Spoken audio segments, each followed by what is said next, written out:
Salve, salve, sejam muito bem-vindos. Meu nome é Luiz Eduardo e você está no Na Face Pod, um podcast que traz aqui personalidades que, através da sua profissão, transformam a vida das pessoas. E aqui a gente conta histórias, a gente mostra não só as histórias das pessoas transformadas, mas também histórias dessas pessoas que transformam as pessoas. Então tem as histórias de vida, as histórias de como começou nessa carreira, e que eu sei que vocês se interessam muito por isso. Nosso objetivo aqui é fazer com que esse conteúdo chegue para os jovens que estão escolhendo uma profissão, uma especialização, mas o nosso principal propósito é fazer com que esse assunto, esse conteúdo chegue para quem realmente precisa. Alguém que tenha uma dor similar, alguma deformidade, algum comprometimento na saúde e que veja aqui nesse conteúdo uma forma de resolver o problema. E aí isso já vem acontecendo, a gente já vem recebendo mensagens de muitas pessoas falando que tem uma dor similar, que tem um problema parecido, e a gente tem conectado essas pessoas aos nossos convidados, que já é motivo de muito orgulho para nós. Para que tudo isso aconteça, a gente tem o apoio aqui de alguns patrocinadores, e um deles é a MaxFix, um sistema de placa e parafuso fabricado aqui no Brasil, um dos melhores sistemas de placa e parafuso nacional que a gente tem na atualidade, uma ótima pega do parafuso, cirurgiões que operam, sabe quando o parafuso não pega na chave, qual é o problema na cirurgia, e a MaxFix é um sistema impecável, com placas rígidas e ao mesmo tempo flexível, extremamente seguro, que vai tornar sua cirurgia ortognática, seu trauma ainda mais eficaz e mais seguro para você e para o teu paciente. Outro patrocinador que nós temos aqui é a Neo Custom, um sistema de prótese customizada da Neo Ortho, uma gigante que agora fundiu com a Medartis, então duas gigantes juntas, com um sistema talvez seja o melhor custo-benefício de prótese customizada aqui no Brasil. Um sistema que se adapta exatamente no osso do paciente, sempre mediante, de acordo com o planejamento virtual, com a tomografia do paciente, e a prótese se adapta sem deixar gap, sem deixar nenhum espaço, dando mais estabilidade para a cirurgia. Outro patrocinador aqui é o ITC Curitiba, Instituto de Treinamento em Cadáver. Você, professor, que tem o seu curso, quer tornar a prática ainda mais real para o teu paciente, o ITC te disponibiliza toda a estrutura, não só de salas modulares para a parte teórica, mas um laboratório impecável para simular a sua técnica em cadáveres, em peças frescas. Você, aluno, o local para errar é ali. E ele vai te dar várias formas de você treinar e aperfeiçoar a sua técnica. Então você, professor, que tem seu curso, procura o pessoal do ITC, que vai te dar uma excelente opção para você levar o teu curso e tornar uma experiência ainda melhor para os seus alunos.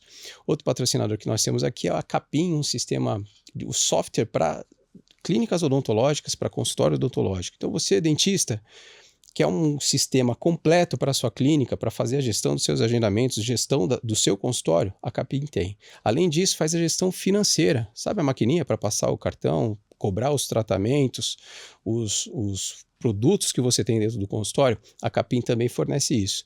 Sabe aquele paciente que não tem limite no cartão e você também não consegue parcelar? A Capim financia o tratamento para você e você, dentista, recebe em 3 dias úteis o valor do tratamento. Então é um sistema impecável da Capim, bem completo, e você que é o nosso ouvinte, o nosso telespectador, aponta o teu celular na câmera, a câmera do teu celular aqui no QR Code que está no canto da sua tela, e para você que nos acompanha tem 50% de desconto para obter esse sistema completo para o seu consultório, para a sua clínica. Estamos no YouTube, no canal no YouTube, procura lá como Na Face Pod, quando entrar já curta, já se inscreva no canal para que esse conteúdo possa chegar com mais frequência para você. Estamos no Spotify com imagens e também na TV+, todas as quintas-feiras a partir de meio-dia para todo o Rio Grande do Sul na TV aberta, tá? Gesiel, estivemos aqui recente, no episódio passado, estivemos com o Dr. Sassi, um gênio, um mestre, e falou da nossa convidada, e já tinha falado muito bem, e falou que ela é brava também, quando pega, ela falou que se transforma quando pega no bisturi. É muito jovem e forma muitos profissionais, formadora de opinião, antenada, ligada ao mercado, também passa a ser um concorrente nosso, Gesiel, será ou não? Ela tem um podcast também que está voando, com uma habilidade enorme para conduzir, e eu acompanho, e a gente vai saber tudo isso, como ela construiu toda essa carreira e vem construindo. E eu tenho a honra de receber aqui a doutora Tuane Lima. Seja muito bem-vinda. Obrigado por receber e aceitar o convite. Imagina, eu que agradeço, Luiz. Obrigada pelo convite e de maneira alguma concorrentes, pelo amor de Deus. Estamos aqui para disseminar conhecimentos, né? Isso que eu acho que é o principal do Sim. podcast, a gente mostrar um pouquinho para os nossos colegas da nossa área de atuação, né? Então, eu que agradeço e estamos aqui unidos para trazer ainda mais a cirurgia bucomaxilofacial para o dia a dia dos nossos Sim. colegas. Já está acostumada com câmeras, com o pessoal te dirigindo aqui? Ah, sempre dá um friozinho na barriga, né? Mesmo que a gente é acostumada, sempre dá um frio na barriga quando é a primeira vez num local novo, dá um medinho. Sim. Me conta, você é curitibana? Sou curitibana. Nasceu aqui? Nasci aqui mesmo. Uhum. Estudou aqui? Onde que você estudou? Você fez seu ensino médio? Tudo aqui em Curitiba, né? Toda a minha formação, ensino médio, graduação, fiz aqui, né, na Positivo, aqui em Curitiba mesmo. Até a minha história para a cirurgia bucomaxilo começou quando eu estava na graduação ainda, né? Eu tenho uma formação antes da odonto, que eu sou socorrista resgatista. É mesmo? Sim. A gente trouxe o Dr. Chese aqui, que é um cirurgião torácico, que falou de CIAT. Como que é essa tua formação? Então, quando eu estava no início da odonto, eu fiquei assim, será que é isso mesmo que eu quero? Eu fui pesquisar um pouquinho mais sobre as outras áreas da saúde e eu fiz um curso de socorrista resgatista e eu fiquei apaixonada. Eu falei, é isso que eu quero estar em ambulância, eu quero estar em hospital. Amei a traumatologia, né? Então, foi um curso de 8 meses, fiz essa primeira formação de socorrista. Logo na sequência, eu fiz o PHTLS, que é o atendimento pré-hospitalar ao paciente politraumatizado. Daí, essa minha formação eu fiz na Universidade de Medicina de São Paulo, com o pessoal da equipe Águia, né, de São Paulo. Caramba! Então, toda a parte de área remota, né, atendimento aeromédico, tudo isso eu fiz também. Daí dei a continuidade na odonto. E aí sim eu conheci a buco na odontologia e eu falei, é isso para minha vida e sou apaixonada. E quando você... Bom, até voltar aqui que eu vou querer mais saber um pouco mais dessa tua outra formação que eu não sabia. Você já sabia o que você queria? Você queria seguir na área da saúde quando era pequena? Como que era? Já, desde pequenininha, eu já sabia que eu queria ir para a área de saúde. Quando eu tinha 3 anos de idade, eu passei por uma cirurgia que eu tinha luxação congênita do quadril esquerdo. Então, eu fiz 5 cirurgias do quadril, né? E eu fiquei assim, em vez de eu levar isso para o lado ruim, eu fiquei encantada com a parte hospitalar. Então, a minha mãe falava que quando meu ortopedista, que é meu ortopedista até hoje, Dr. Luiz Eduardo Munhoz da Rocha, É mesmo? que é assim, uma referência na ortopedia, né, na pediatria, ele falava assim para mim, vamos, princesa, pro centro cirúrgico. Eu ia correndo, eu pulava assim, ia toda feliz. Gostava? Gostava. Então, sempre, desde criancinha, eu gostava de brincar, de dar injeção, de ser médica, sabe? Sempre gostei disso e brincava de ser professora. Então, foi a união. Então, desde criança, eu sabia que eu queria ir para a área de saúde. E daí veio a parte de socorrista, né? Para eu ver realmente o que eu queria. Porque eu lembro que no início da graduação, a gente só vê restauração, né? Essa parte de técnica operatória, dentística. Eu olhava e eu falava assim, ai, mas não é isso que eu quero mais, eu não quero ficar sentada no mocho, sabe? Eu não me via fechada dentro de um consultório. Então, quando eu fiz o curso de socorrista, fazia atendimento de ambulância, levava paciente para o hospital. Ah, você foi para campo mesmo, você foi para rua. Fui sim, né? A gente tinha os estágios ali, então a gente ficava em campo mesmo. Então, a gente fazia atendimento, então, tanto em escolas, que chamavam bastante, que eu fiquei até assustada. Eu falei, gente, como tem caso clínico em escola? Então, a gente ia para a escola atender, para a rua. Então, essa foi a minha vivência e eu falei, é isso que eu quero. Eu me apaixonei. Falei, é isso que eu quero. Eu não quero me deixar fechar dentro de uma sala fazendo atendimento. Eu fico maluca. Eu gosto de estar em hospital. E já fazia plantão? Já trabalhava no regime de plantão? Sim, nessa parte do estágio a gente tinha os nossos plantões, né? Não era como já uma profissional, né? Então era como uma estagiária. Mas a gente fazia todo o atendimento emergencial. E aprendeu muito, né? Muito, muito. Então a gente tem uma vivência grande, né? E nessa época a gente já aprendia a fazer sutura, né? Caso precisasse fazer uma sutura, paciente fez uma luxação, a gente já tinha que fazer contenção ali no local. Então, casos de fratura também. Então, eu vivi toda a parte de PS no Hospital Angelina Caron. Hoje, eu tenho a honra de levar os meus alunos de graduação para fazer odontologia hospitalar. Então, eu tive toda essa vivência, tanto ambulatorial, né, como também na parte da ambulância. Sim. E você via de tudo no Caron também e já foi caminhando para a odontologia. E aí você fez fez a graduação. Eu sempre falo aqui que tem uma distância muito grande, né? Da graduação para bucomaxilo. Sim. Muitos dentistas ainda não sabem da bucomaxilo, não sabem da cirurgia ortognática. Isso. Que momento que você escolheu a cirurgia, por mais que você já tinha uma tendência a viver o caos na saúde, em que momento você escolheu a cirurgia? Então, essa é uma história assim que eu vou falar sem tentar me emocionar, que eu sou uma pessoa Fique à vontade muito também. emocionada, Luiz.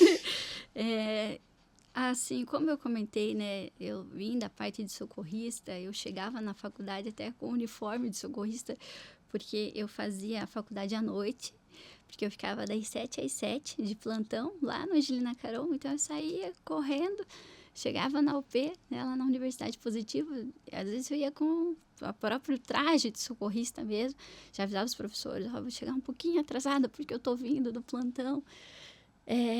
E nessas, eu assistindo às aulas, eu fui amando a anatomia, falei, nossa, fui ficando cada vez mais encantada. Teve uma Salgem, no qual eu fui assistir uma palestra do Dr. Kelso Brich Gomes, né, que ele é o meu guia aí, o meu mentor, que foi ele que fez eu me apaixonar pela cirurgia bucomaxilo. E eu assisti essa palestra e eu fiquei encantada. Eu falei, pronto, me achei na profissão. É isso que eu quero, a união da traumatologia, né, da cirurgia bucomaxilo. Ali eu me encantei. E no primeiro ano ali de graduação, a gente tinha que escolher um tema para a gente fazer a aula de metodologia científica, né? E daí a professora pediu para a gente escolher um tema para fazer um trabalho. E eu escolhi o tema de pacientes com fissura lábio-palatais, né? Paciente com fissuras e deformidades craniofaciais. Então, esse foi meu primeiro tema ali no primeiro ano já de odontologia. E eu solicitei para o Dr. Lauro, né, que era todo o coordenador ali do CAIF-FSUR, o Centro de Atendimento Integral Paciente Fissurado Lábio-Palatal, e o Dr. Lauro abriu as portas ali do CAIF para eu entrar e conhecer como funcionava um atendimento multidisciplinar para esses pacientes. E quando eu entrei lá, adivinha quem me recebeu? Dr. Kelso. Né? Teu ídolo. Sim, porque foi ele assim que fez eu me apaixonar pela Tremeu? cirurgia bucomaxilo. Sim, na hora que eu vi, eu falei assim, meu Deus, foi pelo senhor que eu tô aqui, foi a sua palestra. Então, desde então, eu fiz estágio com o Dr. Kelso, com o Dr. João Carlini, né, que eu falo que é meu pai da cirurgia bucomaxilofacial. Dr. João, que me ensinou a colocar minha primeira luva cirúrgica, porque eu nem tinha ainda na faculdade essa disciplina, né, que a gente foi ter ali no terceiro ano. Já viu o Dr. João muito bravo no centro cirúrgico ou não? Já! Hoje ele tá bem mais tranquilo. Eu tô com o Dr. João há 15 anos já, então eu já vi várias fases. Mas assim, eu entendo um pouco, porque acho que a gente está com uma vida ali na mão. Sim. E aquele momento é um momento que a gente tem que ter respeito àquele paciente, né? Fica um pouquinho todo mundo mais tenso, é uma vida e querer que tudo funcione, né? Exatamente, que tudo saia conforme planejado, né? Então, a cirurgia a gente não chega assim no oba-oba, né? Vamos ver o que vai acontecer. Não. Uma cirurgia você tem que estar muito ciente do que você está fazendo, um bom plano de tratamento. Então, eu entendo, assim, ele quando o material não funciona, ele fica bravo. Sim. Né? É o jeito dele, mas eu confesso para você que o Dr. João brigou comigo uma vez só. Só uma vez, quando eu era estagiária. E marcou? Nunca mais. Marcou. Era um fio de sutura. Que faltou um fio. Eu tinha colocado 3 na mesa e faltou um. E ele me chamou a minha atenção ali. Mas, assim... Ele fala até hoje, ele fala, Tuane, como é que você me aguenta, menina? Não tem nem como brigar com você, olha a paciência que você é. Você é a paz em pessoa. E todo mundo vê o Dr. João, né, bravo ou mais sério dentro do centro cirúrgico, mas ele estava aqui, um cara tão do bem, tão gente boa. Muito tranquilo. Muito tranquilo. Até o professor Paulo José Medeiros, quando eu conheci ele, né, ele veio para mim, você que é a famosa Tuane? Eu falei, pelo amor de Deus, o senhor é que é famoso, Paulo José. Eu brinquei, falei, doutor Paulo José, nunca mais vou lavar minha mão. Eu peguei na mão de quem, olha, trouxe a cirurgia ortognática para o nosso país. Ele falou, não, eu escuto muito bem de você, o doutor João sempre fala que você é muito calma, que não tem como brigar com você. Mas é que a gente pega o jeito da pessoa, né? Eu sou uma pessoa que eu observo muito. Então, eu observo, eu entendo o jeito daquele profissional e a gente vai se adaptando, né? Eu falo, poxa, ele gosta que esteja tudo organizado. Então, se você perguntar assim para o Dr. João, eu lembro que a primeira cirurgia que ele me convidou para entrar no centro cirúrgico, a cirurgia começava às 8 da manhã, 6h20 eu estava no centro cirúrgico. Até as meninas da enfermagem falaram, nossa, mas você sabe que começa às 8, né? Eu falei, sim, mas eu quis chegar antes, ver se está tudo preparado, se falta alguma coisa. E não é uma realidade hoje, né? Não. Dos jovens. Não. Não mesmo, né? Então, a gente fica assustado, assim, né? Eu que dou aula em graduação, pós-graduação, principalmente na graduação, a gente vê que hoje está muito diferente. Eu lembro que quando eu estava na graduação, acabava a aula, eu estava lá pedindo pro professor, olha, professora, tem um livro para indicar, né? E saía dali, ia para a biblioteca estudar. As pessoas até falam, Tuane, como é que você dava conta? Eu não sei, mas eu sempre fui muito caxias, sempre gostei de estudar bastante. Como eu falei, eu, né, ficava das 7 às 7, ou em ambulância, ou em pronto-socorro. Chegava, estudava à noite, na volta, eu vinha jantando no carro. A minha mãe que me buscava na época na faculdade, eu vinha jantando no carro para chegar em casa e estudar. Toda sexta-feira eu chegava, eu revia todo o conteúdo da semana. Até quando eu entrei na residência, eu estava na graduação ainda. Estava no último ano de graduação. Eu colei grau antes, porque eu já tinha passado na residência. Porque eu sempre me dediquei demais. Eu falava, é isso que eu quero, e eu foco naquilo. Mas também é um ponto fora da curva ali, né? Dos teus colegas, acho que talvez não tinha alguém que tenha te acompanhado com essa pegada que você tinha de estudo. Não. Até eu vejo assim, né? Eu tinha um grupinho de estudo, as minhas amigas, a gente estudava, né? Às vezes dava de madrugada, assim, elas falavam, ih, ficou quieto, tu dormiu. Eu falava, não, gente, eu preciso descansar um pouquinho. Não parava. Porque dava 2 horas da manhã, eu tava já, né? Nesse período, até um voltando ali um pouquinho, que você falou que trabalhava, chegava com a roupa de socorrista lá na faculdade. Tuas amigas chegavam todas já com, né? Sim. Como se fosse para um evento.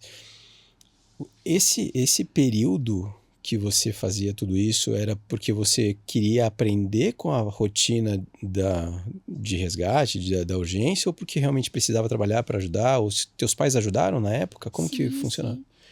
Eu fui criada pela minha mãe, né? Então, nunca deixou faltar nada dentro de casa. É uma mãe, um pai, né? Minha avó também, que ajudou em toda a criação. Minha família é super unida, assim, mas era por estudo mesmo.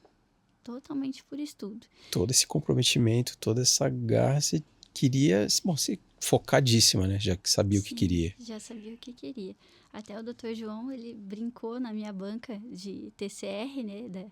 Da residência. Ele falou assim, olha, o que falar da Tuane? Ele falou assim, ninguém dura 3 meses comigo. A Tuane, olha quanto me aguenta. Essa menina, se ela fala que ela quer uma coisa, ela foca e vai naquilo.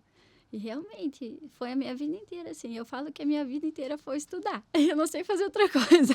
Como o meu marido brinca, eu sou uma eterna estudante, né? Eu sempre gosto de estar estudando, me atualizando. E eu vejo isso também na parte acadêmica, né? Eu gosto de dar aula. E eu acho que a gente, sendo professora, a gente sempre está se atualizando, sempre está estudando. Eu fiz magistério no ensino médio também, então, igual eu falei, sempre Era gostei teu sonho da como saúde. ser professor? Isso, sempre gostei da saúde e sempre gostei de ensinar. Como que foi essa ida para a docência, assim? Uhum. Como que aconteceu para você? Então, na residência, o Dr. Sassi, ele sempre solicitava para a gente ministrar um conteúdo. Então, toda segunda e quarta, né, a gente dava nossas aulas. Então, aí já foi aflorando ainda mais a vontade de ensinar, né? E na residência é diferente da especialização, né? Na especialização nós temos as aulas para praticar. Na residência, nós temos que estudar e mostrar para os nossos chefes, para os nossos preceptores, que a gente tem conhecimento para daí para campo cirúrgico, né? Sim. Então, nisso de eu estar sempre ministrando aula, aí já veio convites de professores, sabe? Meus professores de graduação, assim que eu terminei a residência, falaram assim, olha, Tuane, a gente quer você aqui conosco. Então, foi abrindo portas assim, através dos meus professores de graduação que foram me convidando para lecionar junto com eles. E estamos aí desde 2014, na parte acadêmica. Sabiam que você era um gêniozinho Não, e longe de tinha mim. que tá onde está, né? Bom, você saiu da residência, você fez residência? Fiz residência, No no Erasto. No Erasto. Isso. Também uma escola absurda. Como que foi essa escolha pelo Erasto?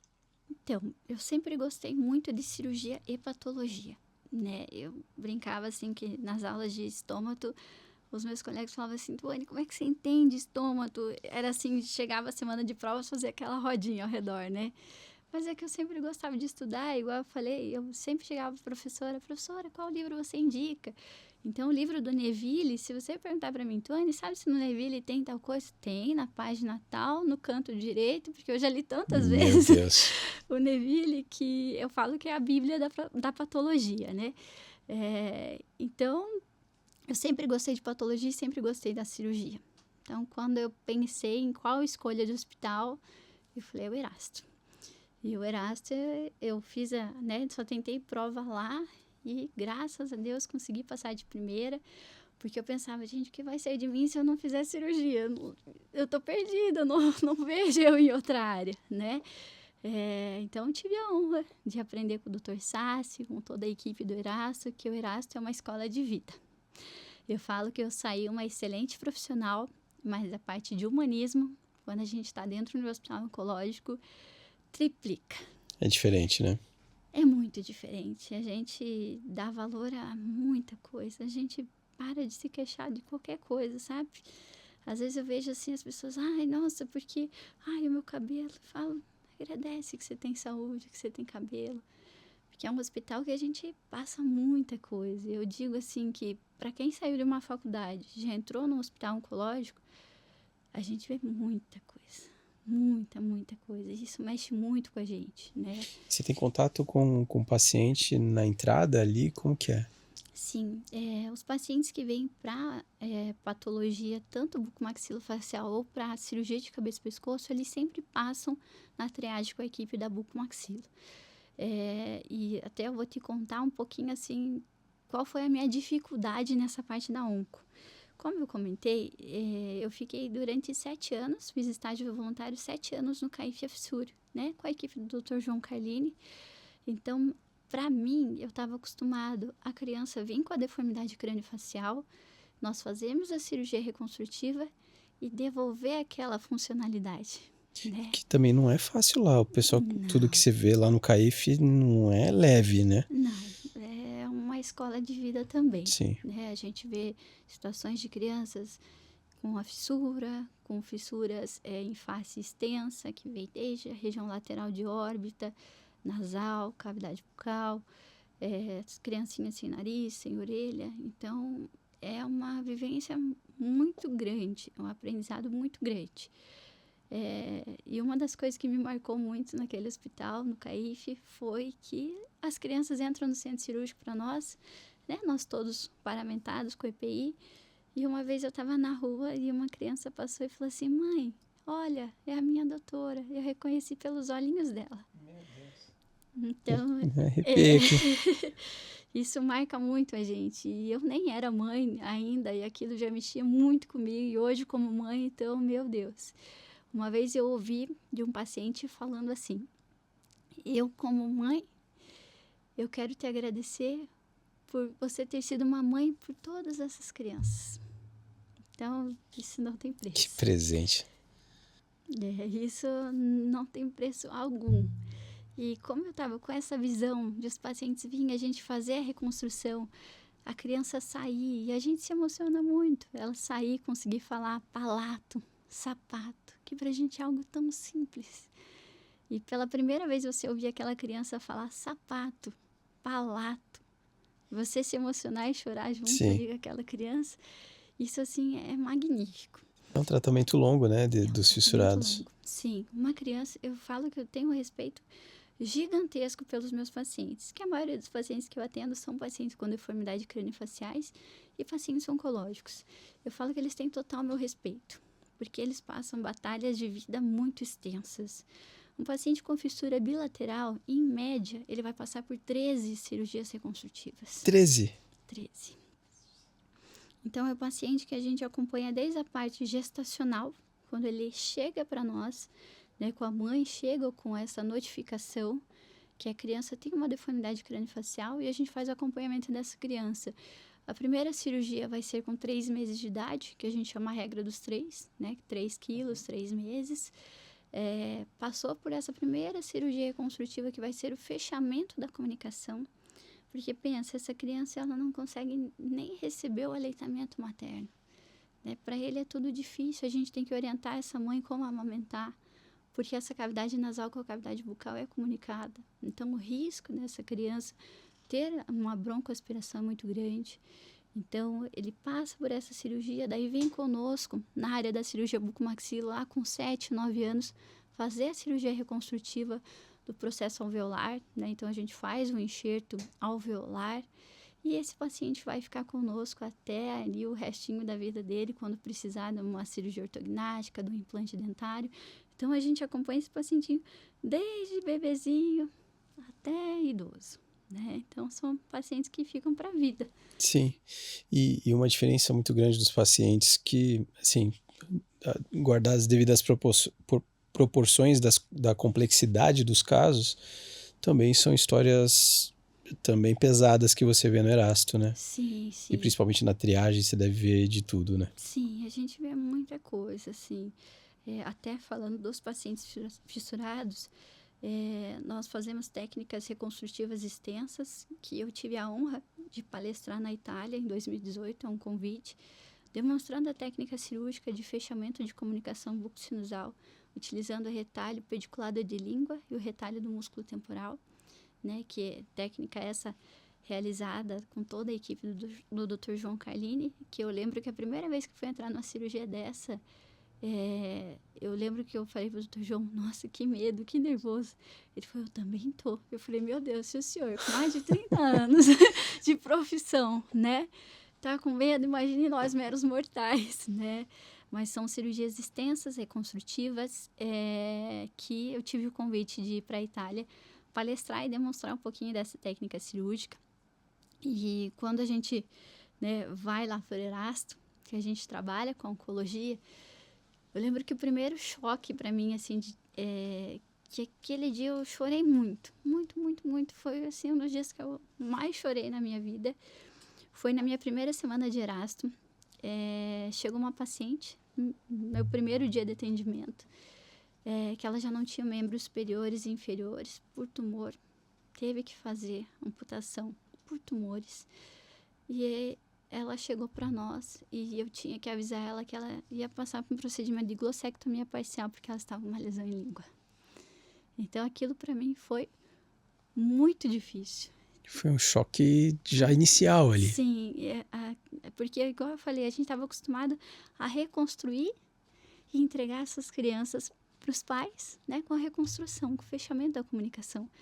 E eu chegar para uma pessoa saudável, né, uma pessoa com a lesão, e falar para ela, olha, nós vamos te mutilar, nós vamos remover um pedaço e depois reconstruir. Então, aquilo para mim, essa chavezinha foi mais difícil. Eu lembro que aquele dia eu cheguei em casa, chorei muito, muito, muito, muito. E falei, será que eu vou conseguir? Será que eu vou aguentar? E daí eu vi um outro propósito, assim. E o que eu falo? Muitas pessoas falam assim, nossa, trabalhar no Erasto tem que ser frio. Eu falo, não, ao contrário. A gente tem que seguir o lema do hospital, ciência, humanismo e afeto. Porque a pessoa que está ali, ela já tem um diagnóstico difícil. Ela já chega abalada. Ela já chega com um diagnóstico, né, de um tumor, de um câncer. Naquele momento, ela precisa de uma radioterapia, precisa de uma quimioterapia, mas ela precisa de um carinho, ela precisa de uma atenção. Porque aquele paciente, ele já tá, toda a estrutura dele já está abalada. E se a gente é frio com esse paciente, aquilo não é o que ele precisa no momento. Então, ele precisa ser ouvido, ele precisa ser acolhido. E a gente vira uma grande família. Quando o paciente vence a doença, a gente comemora junto, faz festa, leva bolo, comemora. E quando a gente perde o paciente, isso vai pro resto da vida. A gente leva pro resto da vida. Igual eu falo, eu entrei na residência com 21 anos de idade, né? Então, com 21 anos de idade, eu vi muita coisa. Passei muitas situações no hospital, assim, de chorar junto, entrar no banheiro, chora, né? Limpa o rosto. Tem que respirar e voltar lá. Bota um sorriso na cara.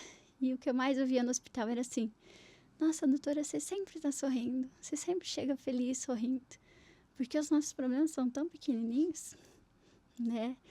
Uma das situações, assim, que me marcou muito no Erasto foi um pacientinho oncológico nosso de leucemia e também síndrome de Down.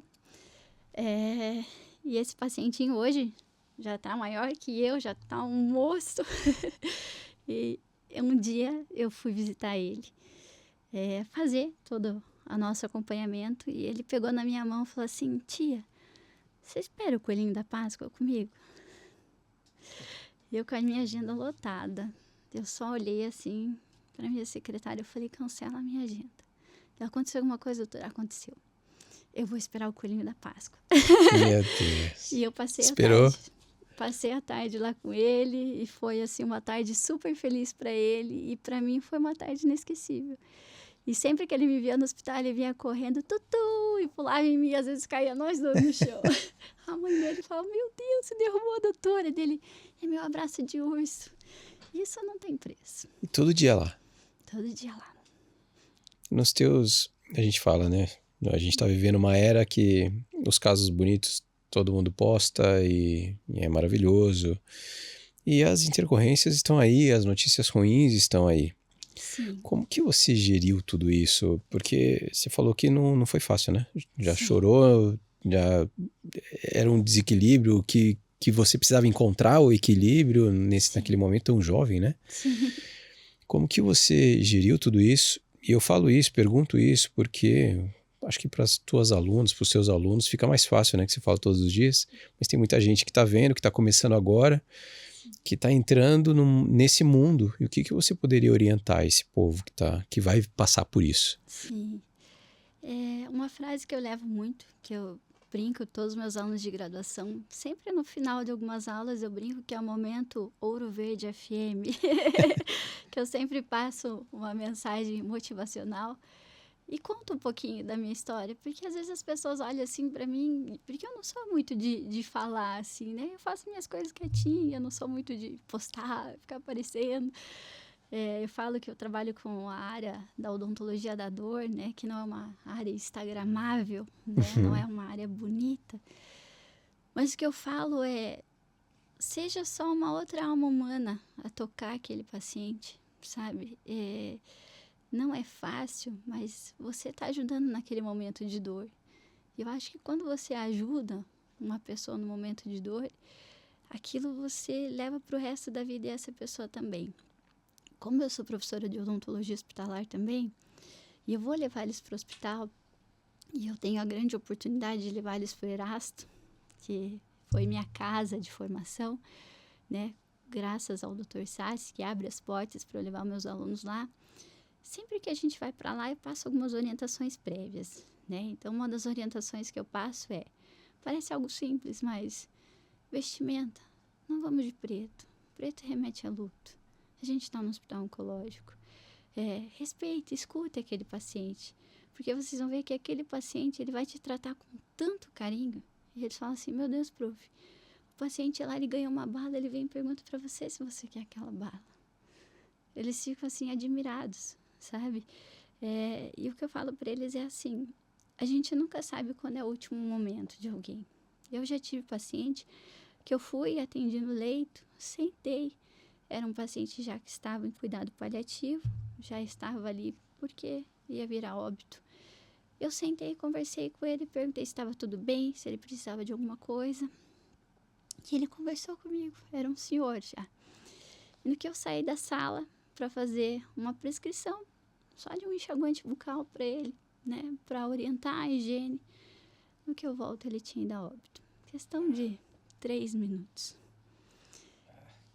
Então, se fica assim, se eu tivesse sido rude, eu fui a última pessoa que ele viu, a última pessoa que ele conversou. Então, a gente tem que levar esse lado humilde, humano, para essas pessoas. Hoje a gente vê muito assim, odontologia humanizada. Gente, mas a área da saúde já tem que ser humanizada. Quase que uma obrigação, não é uma palavra da moda, né? Exatamente. É o mínimo, eu acho, para uma formação de um ser humano que vai tratar outro ser humano, é o humanismo, né? Hoje a gente vê tudo, é um atendimento humanizado. Mas eu acho que é o mínimo, né? Pra gente que é profissional da saúde, é ser humano, é estar ali, é ouvir, é ser um colo, né? É ser um meio de aconchego, de transmitir ali, de você ser ouvinte. O que a gente vê tanto hoje, os profissionais da saúde não estão mais a fim de ouvir, né? A pessoa chega, tá bom, tá aqui tua receita. Nem olha pro paciente. O que muda do inteligência artificial, né? Uma postura como essa? Exatamente. E as minhas consultas são consultas longas. A minha secretária até fala, doutora, você já reparou que toda semana sai alguém chorando do consultório? Você mexe lá no coraçãozinho. Mas é isso, às vezes a pessoa ela só quer ser ouvida.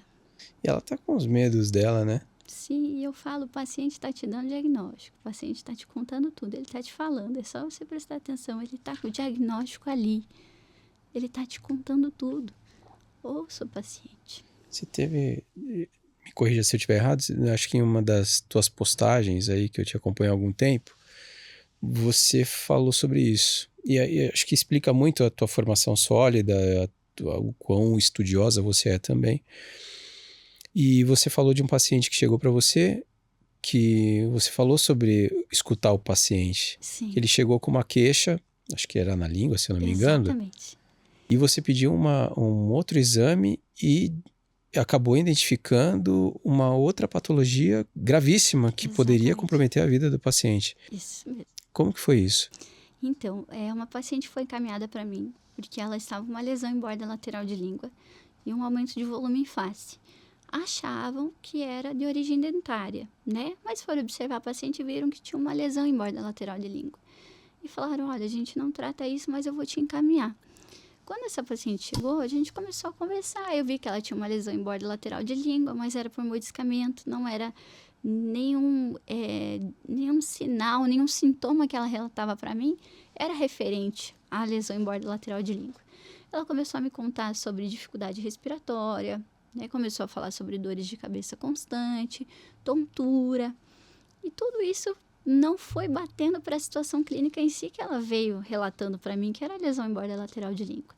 Eu tenho um aparelho de ultrassom no consultório, né? Nós realizamos uma ultrassonografia da região cervical, submandibular, para verificar linfonodos.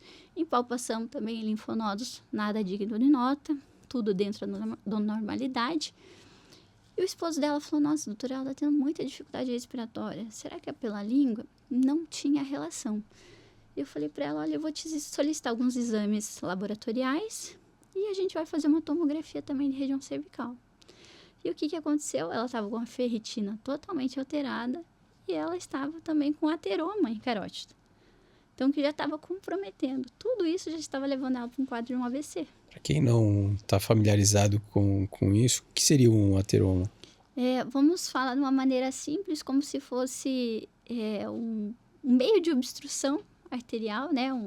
Vamos falar que é como se fosse a nossa artéria, como se fosse uma mangueira com um fluxo sanguíneo ali.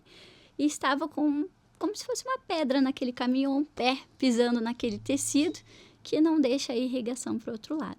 Um risco de AVC? De AVC. Total. Totalmente. Então, ela tinha um risco de um AVC, assim, muito rápido, muito fácil, porque todo o lado dela direito já não tinha mais o ateroma estava obstruindo muito, era muito pequeno o fluxo sanguíneo que estava passando naquela região, e a tontura, falta de dificuldade respiratória, tudo isso dela era referente a isso, ao ateroma. Então, não tinha nada a ver com a língua, né? Até ela falou assim, nossa, graças a Deus que a gente veio aqui, doutora, porque ela podia ter um AVC a qualquer momento e ninguém nem ia imaginar o que estava acontecendo. E ninguém tinha orientado e não escutado o paciente. Uhum. Só, deve ser dentário, origem de abscesso, né? Encaminha para cá, encaminha para lá. Então, É difícil, né? Porque a gente está falando da especialidade como um todo, né? E eu acho que também não é uma particularidade da bucomaxilo isso, né? sim, Porque da medicina está vivendo o mesmo cenário, né? De sim, não ouvir o paciente. exato.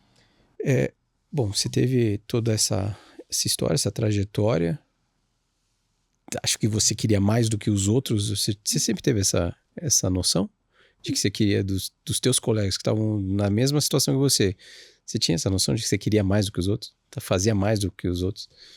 Olha, Ou só fazia? eu só fazia, assim, até as pessoas, assim, tiravam sarro de mim, que quando eu fui tentar a prova da residência, e eu sabia que tinha colegas que eram conhecidos que estavam tentando, eu falava assim, me passa teu e-mail, eu vou te mandar livro para você estudar. Fazia grupo de estudo, as pessoas, você é doida? Ele é teu concorrente. Daí eu falei, gente, o sol nasceu para todos, se não for minha vez agora, ano que vem eu tento de novo.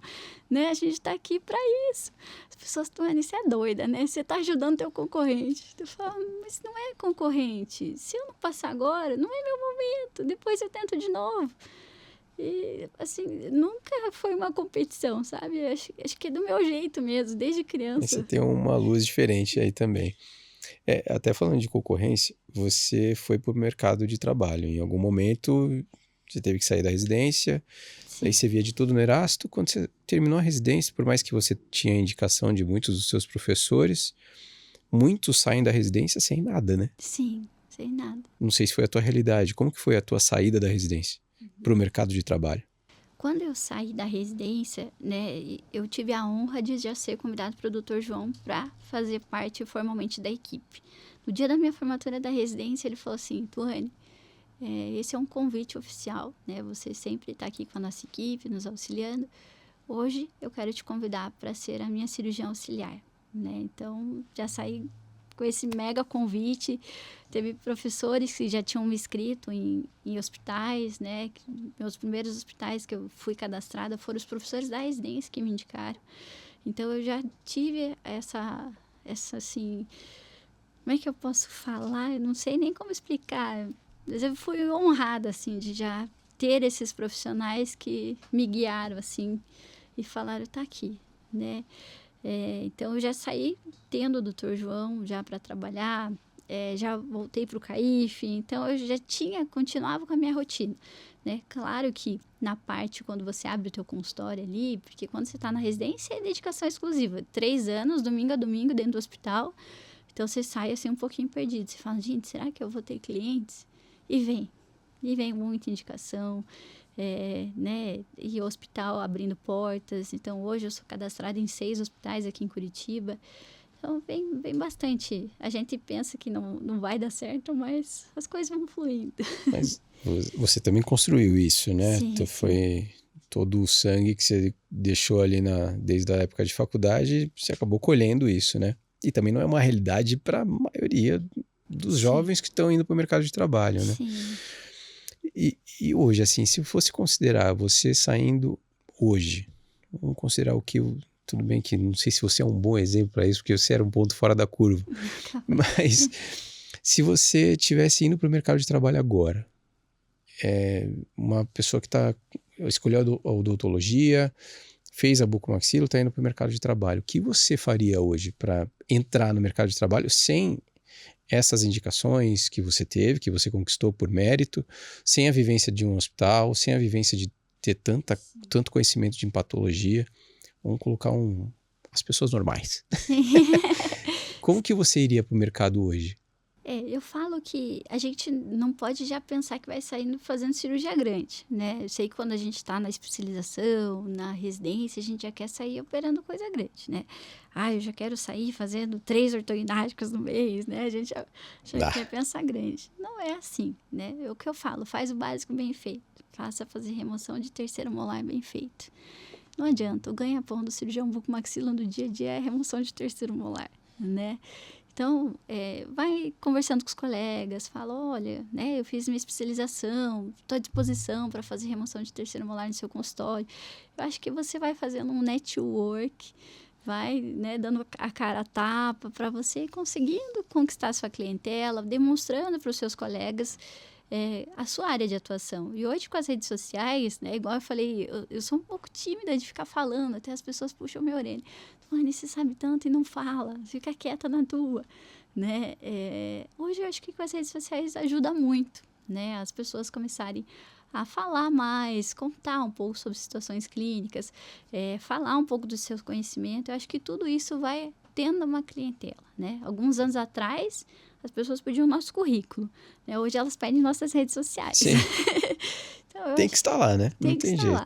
Exatamente. Então, eu acho que no início o que eu indicaria é isso, né? Até meus alunos de graduação mesmo, eu vejo, então no último ano de graduação, já começam a criar seu próprio perfil profissional, já vão dando dicas para começar a aparecer para o público, né? Quem não é visto não é lembrado. Porque quando você termina a residência ou a faculdade, os pacientes não estão sentadinhos ali, né? Te esperando.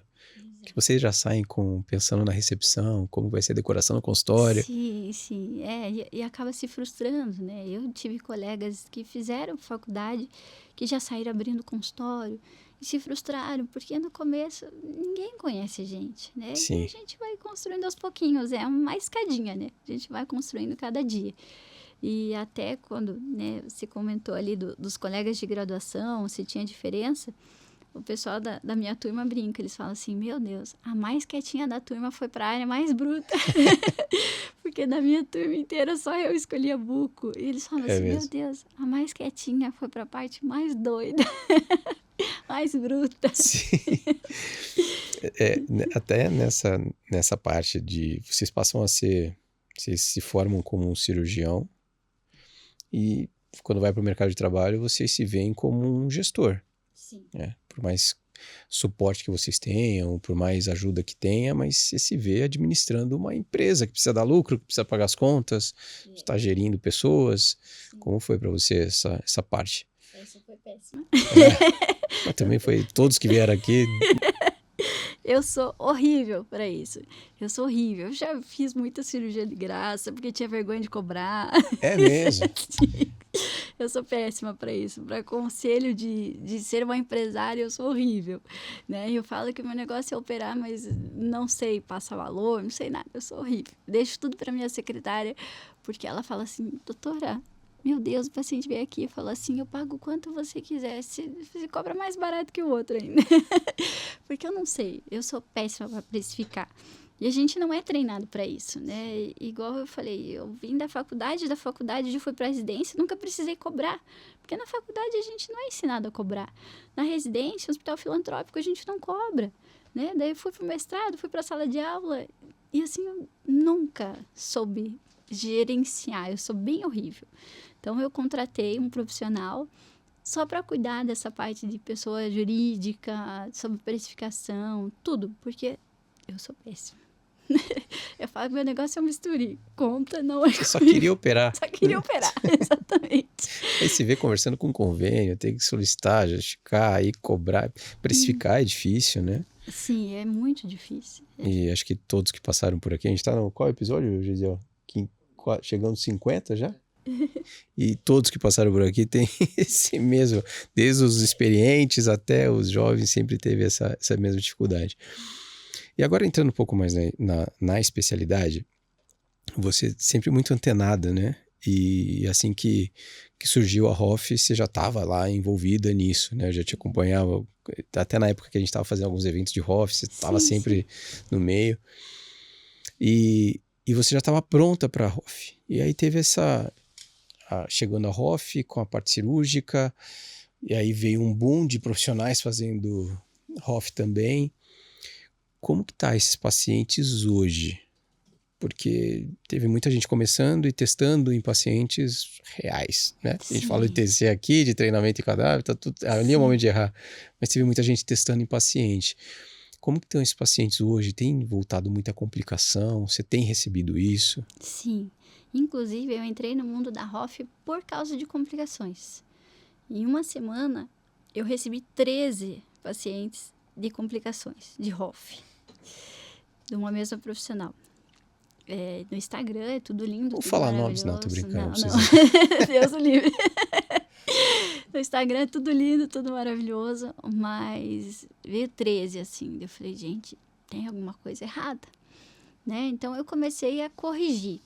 E intercorrências, assim, por preenchedores, intercorrências por bichectomia, intercorrências, né, do paciente chegar para mim com paralisia de face porque foi remover gordura de bichá e remover a parótida, uma porção da parótida.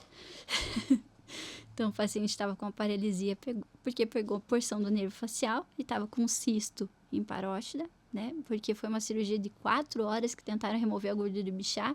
Acabou a cirurgia, o paciente falou que não pôde ver a gordura e desde então não... 4 horas. E também não estava no centro cirúrgico, provavelmente, né? E desde então não movimentava mais o lábio superior. Fazia 2 anos já. E daí veio para mim, né, para ver o que tinha acontecido. Quando a gente, né, na época não tinha ultrassom ainda, eu solicitei uma ultrassonografia da região da parótida e da gordura do bichá, gordura, porção bucal intacta e a parótida com cisto por trauma, né? Foi tentado remover uma porção da parótida. Então, a gente vê aí que falta o básico, que é o conhecimento anatômico, para daí você para um procedimento cirúrgico, né? Então, eu comecei nisso. Começou a vir as intercorrências, eu falei, poxa, deixa eu me especializar um pouquinho mais. E daí eu fui dar uma aula num curso de Hoff, fui dar aula de anatomia. E como a gente falou, eu gosto de estar estudando, vendo o que está acontecendo novo. Acabou a minha aula de anatomia, eu fiquei para assistir a aula de toxina botulínica da minha colega, a doutora Cristiane Pauli. Ela falou assim, tu quer assistir? Eu falei, eu quero. E assisti, e ela explicando sobre a toxina, e eu já pensando nos meus pacientes. Nossa, olha, caso de paralisia de Bell, caso de hipersalivação, né? Então, pacientes, né? Como eu falei, trabalho muito com pacientes oncológicos, pacientes com deformidade craniofaciais. Então, a gente faz a aplicação de toxina botulínica em região de parótida e glândula submandibular para redução da babação, da hipersalivação desses pacientes, que são pacientes traqueostomizados, para reduzir um pouquinho esse fluxo salivar, né? Para trazer uma qualidade de vida para esses pacientes. Então, aí eu já fui pensando. Quando eu vi, eu falava, opa, dá para usar nos meus pacientes, né? Preenchedores, já pensei nos meus pacientes com a fissura. Depois faz toda a parte cirúrgica, a gente faz um preenchimento para trazer um contorno desse lábio. Então, tudo da Hoff eu fui trazendo para esse meu mundo funcional. A princípio foi como um complemento. Um complemento, exatamente. Até como a gente estava falando de vendas, eu sou uma péssima vendedora, que chega os pacientes assim, doutora, o que você acha que eu tenho que fazer no meu rosto? Nada, você é perfeito. Porque não é o meu dia a dia, né? Olha os pacientes que eu trabalho, né? Sou pacientinho sem nariz, sem orelha. Então, eu falo, sabe, eu dou aula de Hoff, mas eu mostro muito essa parte da funcionalidade. E daí eu entrei no mundo da Hoff por isso, pensando já como um complemento para meus pacientes. Claro que daí vem as cirurgias estéticas também de face, que hoje está em alta, e a gente começa a ver agora as intercorrências dessas cirurgias. Até porque as primeiras, vamos falar de cervicoplastia, né? As primeiras cervicoplastias que a gente aprendeu anos atrás, a gente fazia com a incisão em T, né? Em região anterior. Hoje já modificou bastante. Até eu trabalho com a parte de cirurgia estética de face junto com uma cirurgia otorrinolaringologista, que dela faz essa parte de deep plane, né? Toda essa parte que eu acho que cada um tem o seu ambiente ali, exatamente. Exatamente. E nessa parte comercial, já que você puxou esse assunto, o paciente ele vem bem informado, às vezes não tão bem informado, mas ele vem informado pela internet, às vezes mal informado, mas ele vem pedindo inúmeros tratamentos para esteticamente falando, tá? E vem pedindo algumas coisas que é com uma expectativa alta que o cirurgião ou o profissional não vai conseguir entregar. Sim. E essa parte comercial, um mercado tão competitivo, né? Que o paciente pedindo, alguns profissionais atendem, se aventura muitas vezes num tratamento e o paciente que só queria uma correção estética acaba saindo de um procedimento com comprometimento na função. Isso tem acontecido? Como que tá o cenário hoje? Sim, tem acontecido bastante. O meu marido até ele brinca, que ele fala que eu não faço harmonização, eu faço desarmonização. Porque hoje a gente está com um quadro de muitos pacientes com dismorfismo, né? Então, a pessoa é bonita e não se vê desse jeito. Dependendo do profissional que ela pega, ele fala, não, pensando no lucro, vamos fazer mais e mais e mais e mais e mais. Eu tenho um quadro clínico de uma paciente que veio para mim, e ela é minha paciente até hoje, faz 3 anos já, que quando ela chegou para mim, ela veio para fazer uma correção, que ela tinha ficado com uma cicatriz hipertrófica na face por uma cirurgia de lip lift. E ela chegou, entrou no consultório, ela falou assim, olha, eu não sei se você vai querer me aceitar, já passei por vários profissionais, ninguém me aceita. Eu falei, olha, a gente consegue remover, mas não vai sair totalmente, porque se eu fizer uma remoção total, você vai perder função labial, né? Fiz, ela ficou feliz da vida, não perdemos a função. Ela falou assim, ai, doutora, agora eu quero fazer a parte de Hoff com você. O que dá pra fazer no meu rosto? Eu falei, vamos tirar tudo. Ela olhou pra mim e falou, você é louca. E ela falou nessas palavras, você é louca? Eu gastei um monte no meu rosto.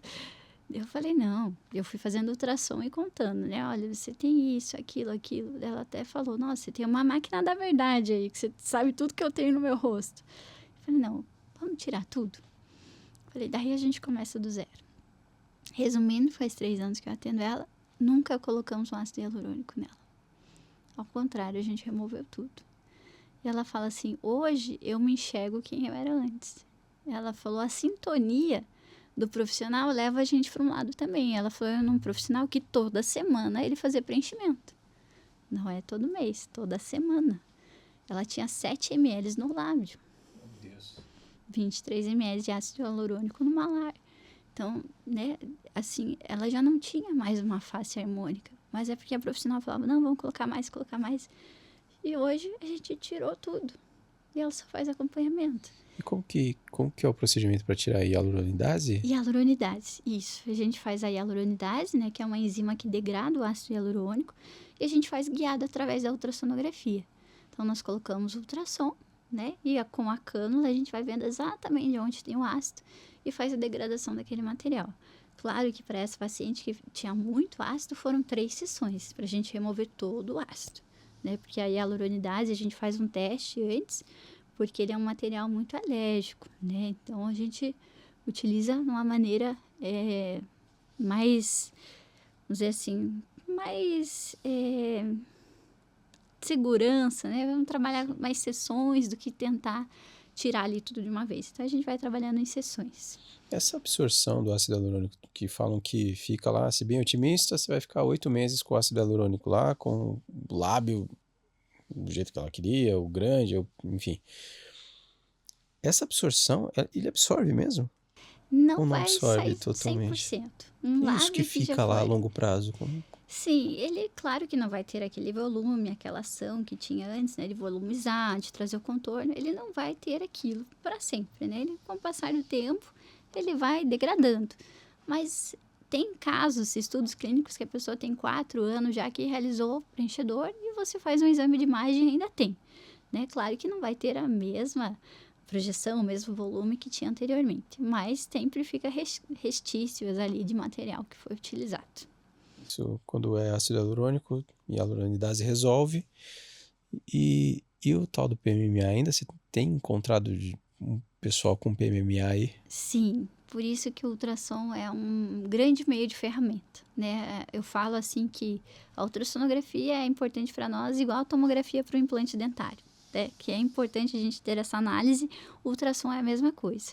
Então, a gente tem pacientes que chegam para fazer procedimentos e quando a gente realiza a ultrassonografia, tem PMMA no local. Daí a gente não pode trabalhar nessa área, porque o PMMA, né, vamos falar de uma maneira singela, é um material, um plástico que não degrada, e ele forma um biofilme ao redor daquele material, que se eu faço contato com esse biofilme, eu vou ocasionar ali um processo infeccioso. Então, é uma área que a gente não deve trabalhar. Quando eu faço ultrassom, ácido hialurônico, eu vou ter a onda sonora passando naquela região. Então, eu vejo o material. Quando tem o PMMA, eu faço a ultrassonografia, ele, por ser um material denso, um plástico, vamos falar de uma maneira simples, ele não ultrapassa a onda sonora. Então, ele faz uma sombra acústica posterior. Então, a imagem do PMMA vai ficar uma imagem mais esbranquiçada e tudo que tem abaixo dele, ao redor dele, fica escuro. Como se fosse um tecido ósseo. Então, quando a gente faz uma ultrassom de um lábio, né, e tem PMMA, ao redor de todo esse lábio, onde tem o produto, ele fica uma sombra acústica, ele fica escuro, como se fosse um tecido ósseo que a onda sonora não ultrapassou. E a gente não tem osso né, em lábio. Você fica no escuro ali então, também. Fica escuro. Então, você coloca a imagem no ultrassom, ele vai ficar uma imagem esbranquiçada do produto e atrás disso não tem onda sonora. Então, eu não consigo ter nenhuma imagem posterior ao produto. Bom, a gente vê um monte de caso absurdo, né? De meninas lindas que colocaram PMMA no lábio e perdeu, mutilada, enfim. Sim. Quem colocou, agora reza, porque não tem o que fazer. Quem tem PMMA, que faz? Só remoção cirúrgica. Só que Tem cirurgia para isso? Tem cirurgia para isso. Só que o que acontece? Quando tem o PMMA, ele vai fazer o quê? Esse plástico vai aderir aos tecidos adjacentes. Então, para eu remover ele, vai vir tecido sadio junto. Então, por isso que tem pacientes que colocam em lábio, vai vir a porção do lábio junto, vermelhão de lábio, vem em conjunto. Um dos primeiros casos que eu peguei de PMMA, inclusive, foi uma senhora que me indicaram que ela estava com uma lesão em lábio e achavam que podia ser qualquer lesão, uma mucocele, né, algo assim. E eu fiz a palpação, era algo muito enrijecido, né, era um nódulo enrijecido, não condiz com uma mucocele. E eu questionei para a paciente se ela já tinha realizado algum produto na face, né, algum procedimento em face. E ela falou que há muitos anos atrás ela tinha feito PMMA em região de bigode chinês, né? Só que o que acontece?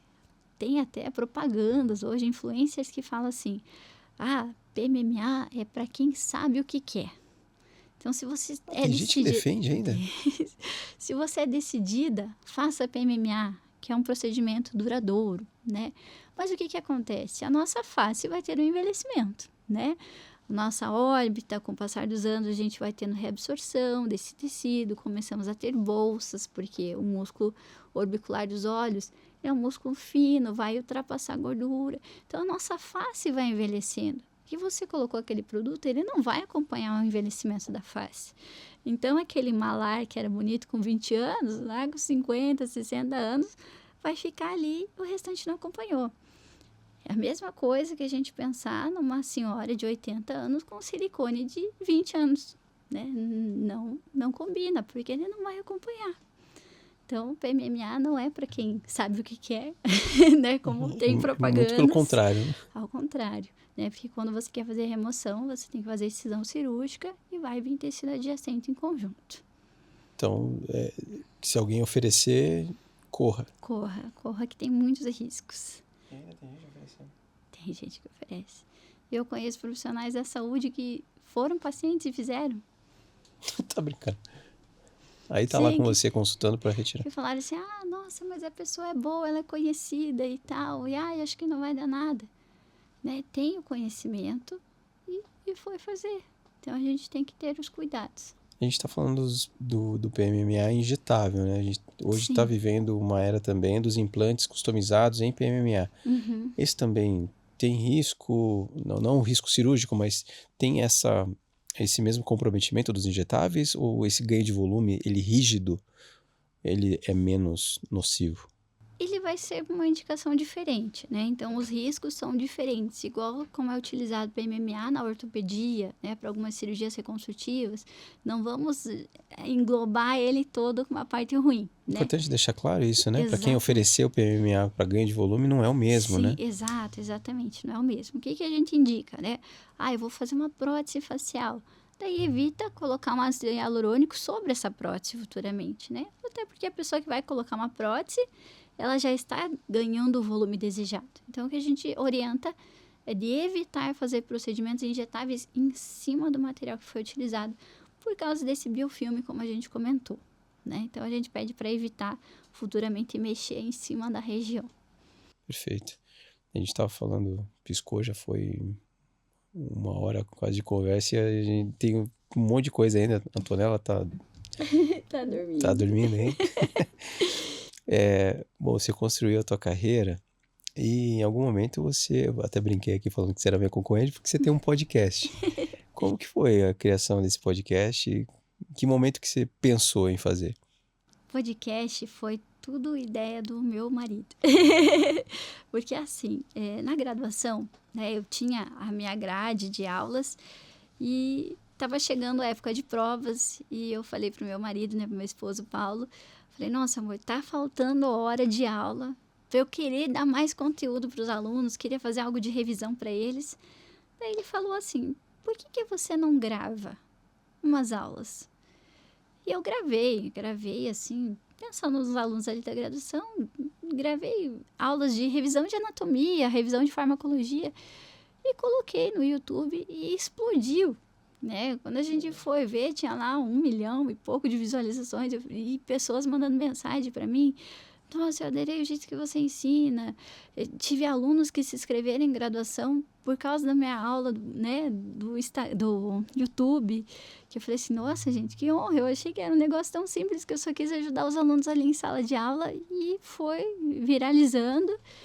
E aí, sim, a gente pensou no podcast, né? A gente falou assim, poxa, se por um meio visual ali já teve bastante gente, né, vendo sobre aquilo, estudando com aquele conteúdo, vamos criar um podcast para a gente falar um pouquinho sobre como é o dia a dia do cirurgião bucomaxilo. Até o nome, né? A gente colocou Se Meu Bisturi Falasse, porque quem me deu a ideia ainda foi um fotógrafo que a gente estava se arrumando para fazer uma gravação. E a gente conversando tudo. Daí eu falei assim, nossa, tem que pensar num nome ainda. E daí ele falou bem assim, por que você não fala Se Meu Bisturi Falasse? Eu tô vendo você contar tanta história de cirurgia aí. E ficou. Baita ideia. Se Meu Bisturi Falasse. E foi assim que começou, né? Por causa desses vídeos que a gente começou a ajudar os alunos de graduação, a gente quis trazer um pouquinho, então, para os profissionais ou para quem tá tendo a carreira, né? Igual você comentou ali, para quem não sabe ainda que área seguir, para trazer um pouquinho desse dia a dia, né? Então, a gente fala com colegas bucomaxilo, com colegas de outra área também, Sim. da odonto, né? Para seguir que um você pouquinho levou de sobre carreira. falou sobre marketing, falou sobre... Isso, aham. Até sai um pouco da bucomaxilo e Exato. bem legal. Até a gente levou também, né, o meu contador também para falar sobre PF, PJ, quando abrir, né? Porque é igual a gente falou, sai da faculdade cru, né? Sai da residência cru. E agora, CNPJ, PF, o que eu faço, né? Então, tudo isso a gente cria como meio de comunicação para estar ajudando os colegas. E tem uma periodicidade que vocês estão fazendo? Como que tá? A gente tá um pouquinho voltando agora, né? Como eu tô com a bebezinha pequena, a gente voltou... Teve uma pausa. Isso, a gente voltou semana passada. Então, a gente faz um programa grande, a gente faz umas temporadas. Agora, a gente tá entrando na 3ª temporada. Legal. Que tá com o nascimento da Antonella, daí ela já tá acompanhando aí. A gente vai, inclusive, Gisele, depois a gente coloca na descrição o canal do podcast aí também, para ficar tudo conectado. E eu já vi, eu assisto, eu acompanho, então é um conteúdo muito legal que você precisa acompanhar. E tem um outro Instagram que também te acompanha e vejo algumas postagens, que é o Semente Leão. Isso. O que é o Semente Leão? O Semente Leão é esse canal que a gente criou para auxiliar os alunos de graduação, né? Que foi aí que a gente começou os vídeos e a gente estava pensando no nome, de como colocar esse nome para os alunos de graduação. E o meu esposo, né, ele trabalha na área de engenharia, na área de marketing, ele é coordenador de marketing de uma universidade aqui em Curitiba também. E ele fez uma reunião com o Marcelo Taz, né, o grande Marcelo Taz, pedindo uma opinião de nome. E ele falou assim, olha, sabe aquela florzinha dente de leão, né? Quando você assopra, vai espalhando, né? E ficou Semente Leão por causa da planta dente de leão, que quando eu assopro, espalha conhecimento. Que então, legal. daí que veio o nome Semente Leão. Marcelo Taz, aquele que era do CQC? Isso, esse mesmo. Que era o professor Tibúrcio. Sim. Esse aí. Eu não quis falar isso, Gisele, pra não falar que eu conheci o Tibúrcio. Eu contei. CQC que tá mais aqui. Eu contei a idade. Você ficou com vergonha, mas eu falei. Eu tava tentando esconder. Que legal. Que legal. E, bom, você já tem um braço no marketing ali que te ajuda muito, né? É o braço direito. Eu preciso te liberar em algum momento aqui, só que tem bastante coisa. falando sobre ortognática, que também a gente acabou falando dos procedimentos e acabou passando pela ortognática, que é uma coisa que você também faz, né? Uma cirurgia Sim. complexa que você também faz. Tem muitos pacientes que estão vendo agora e esse volume de ortognática cresceu. Sim. E tem os pacientes que estão assistindo, que vão ver e que, sei lá, tá com a cirurgia marcada e estão morrendo de medo e ansiosos porque, enfim, já viu, na véspera deve ter visto de tudo no YouTube, Sim. né? E aí tem um monte de coisa boa, tem um monte de coisa ruim. E o que você, assim como você fala para os teus pacientes, o que você fala para tranquilizá-los e encarar a cirurgia hoje com uma forma muito mais previsível? O que vocês falam para encorajar esses pacientes que estão com receios? Perfeito. Até acho interessante, eu vou já criar esse link, quando a gente estava falando das cirurgias estéticas, que eu tive um caso de uma paciente que ela veio para mim já com uma cirurgia estética marcada, de mentoplastia com cervicoplastia.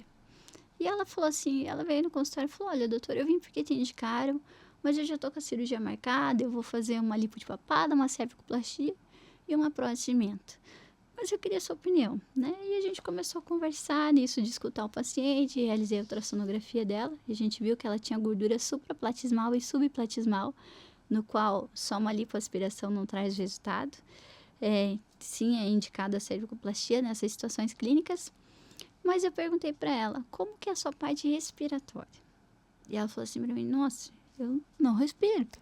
Eu usei aparelho ortodôntico há 8 anos, né, fiz tratamento ortodôntico, meu queixinho é muito para trás, por isso que eu queria realizar a mentoplastia, e simplesmente eu tenho apneia obstrutiva do sono, já fiz polissonografia, meu esposo tem medo de eu morrer quando eu tô dormindo, cada pouco fica me chacoalhando.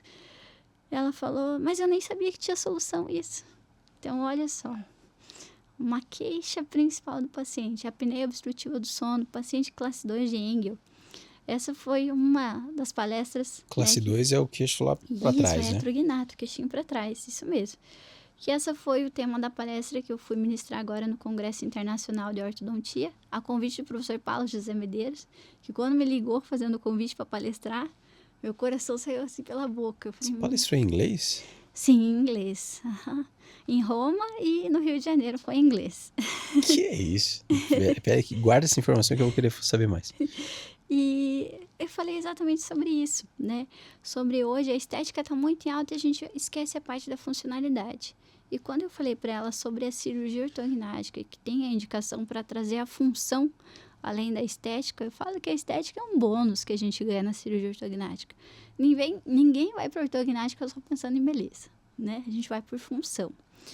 E o que eu falo para meus pacientes, né? A gente orienta sobre essa melhora respiratória, funcional, a mastigação, deglutição, via aérea desse paciente vai melhorar, né? Uma das coisas que a minha paciente fala, que ela fala que o esposo dela diz que ela está muito mais jovem, mas ela fala, olha, eu respiro. Eu não sabia qual que era a minha queixa. Sabe nem o que fazer com tanto ar. Exatamente, ela foi achar que eu precisava de cirurgia do nariz, né? E roncava. Roncava, tinha apneia obstrutiva. Então, isso é muito importante, que os pacientes tenham a consciência da cirurgia ortognática, que ela é para a função, né? E uma das coisas que eu falo para os pacientes é que não vejam vídeos, porque a gente olha no YouTube, olha no Instagram, se assusta que o pessoal mostra, cada caso é um caso, tem paciente que fica muito demasiado. Hoje a cirurgia ortognática evoluiu muito. Antes o paciente saía com fio de aço amarrado, a boca, 45 dias, boca bloqueada, só líquido. Hoje sai com 2 elásticos, né? Hoje mudou muito. Mas isso eu até converso com muitos cirurgiões aqui. Isso até o próprio ortodontista muitas vezes não encoraja o paciente a realizar, né? Sim. Ele tem um desconhecimento, uma desconexão com a cirurgia? Sim. Não todos, obviamente. Claro, né? Claro. Eu acho que ainda tem alguns profissionais que ficam nessa imagem negativa da cirurgia ortognática, que é um pós-operatório traumático. Hoje evoluiu muito. Hoje a gente usa o piezo, né? O paciente sai com edema pequeno, parece que fez uma remoção de 3º molar. Eu tenho paciente que chega 48 horas pós-operatório, eu falo assim, a gente tirou o seu sias ou você fez uma ortognática bimaxilar com aumentoplastia, né? Porque evoluiu demais. Então, alguns profissionais, eu acho que ainda têm o medo de indicar pelo pós-traumático, né? Aquele medo que o paciente vai sofrer.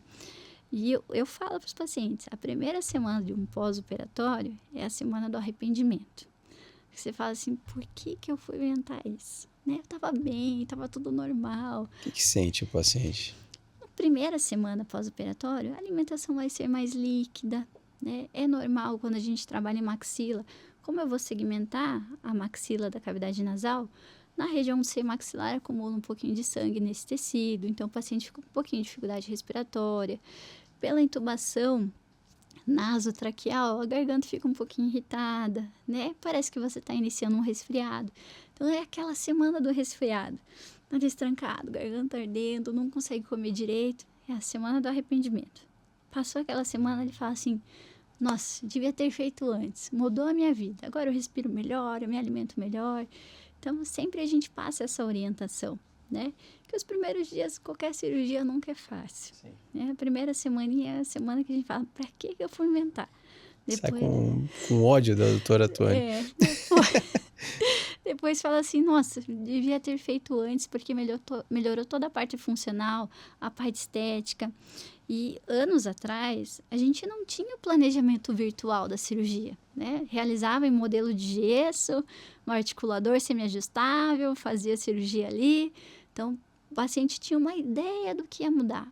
Hoje, tem a tomografia, fotografia, escaneamento dessa face, escaneamento intraoral, leva para o computador, faz o planejamento virtual dessa cirurgia e o paciente tem uma noção de como vai ficar a sua face. Eu falo, pensa, sua face é o seu cartão de visita, você conhece ela sempre assim. Como é que você vai para uma cirurgia sem saber o que vai acontecer? Como é que eu vou ficar? Né? Vai no achismo. Hoje não, hoje o paciente vê, aprova, nossa, eu gostei. Eu quero meu queixinho um pouquinho mais para frente, um pouquinho mais para trás. Então, o paciente está ali, né, te falando como que ele quer modificar essa face, claro, pensando na função, e aí sim a estética vem em conjunto para melhorar e trazer equilíbrio, né, a harmonia dessa face. E que a gente possa falar cada vez mais, né, sobre isso, porque tem muito paciente, como você falou, que às vezes está com a apneia errada do sono, não consegue, dorme mal, está cansado e não sabe nem que tem cirurgia, procura pelo CPAP. E às vezes nem o dentista mesmo tá orientando corretamente, que a gente possa falar mais, encorajar mais, né?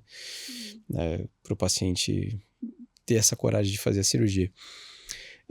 Hoje você atende aqui em Curitiba, no consultório, a gente vai deixar as tuas redes sociais aqui. E hoje falando dos teus alunos, onde que você está lecionando hoje? Hoje eu estou lecionando na Unibrasil. Unibrasil. Isso. Estou lá no período de 2 anos, vai fazer. Eu estou lá com eles. Já se imaginava que estaria vivendo tudo isso hoje? Olha, nunca imaginava. E esse ano eu recebi convite de ser patrona de turma. Então, assim, eu acho que é o mérito dos méritos de um professor receber. Né? Eu brinco assim, agora eu sou patrona. Eu não sou só professora, eu sou patrona. Que legal. Eu acho que a gente não imagina. É aquilo que a gente fala, são orações respondidas que a gente nunca imaginava, né? Se a gente olhar para trás, a gente tem mais que agradecer do que se queixar. Porque você fala assim, meu Deus, nunca imaginei que eu ia realmente ser uma cirurgião bucomaxilo, que eu ia dar aula, né? Que um dia ia ser patrona de turma. E que ia palestrar... Que ia palestrar internacional. Como que foi essa palestra? Qual congresso foi? Foi no Congresso Internacional de Ortodontia, que acontece a cada 5 anos, né? O último foi no Japão, só que foi online pela pandemia, e agora aqui no Rio de Janeiro. E é igual você comentou, Luiz, nunca na minha vida eu ia imaginar que um dia eu ia receber ligação do Paulo José Medeiros, que era dele que eu estudava, para um dia ser bucomaxilo. E aí? Como que você se prepara? Era uma aula que já estava pronta? Como que foi? Não, né? Eu preparei essa aula morrendo de medo.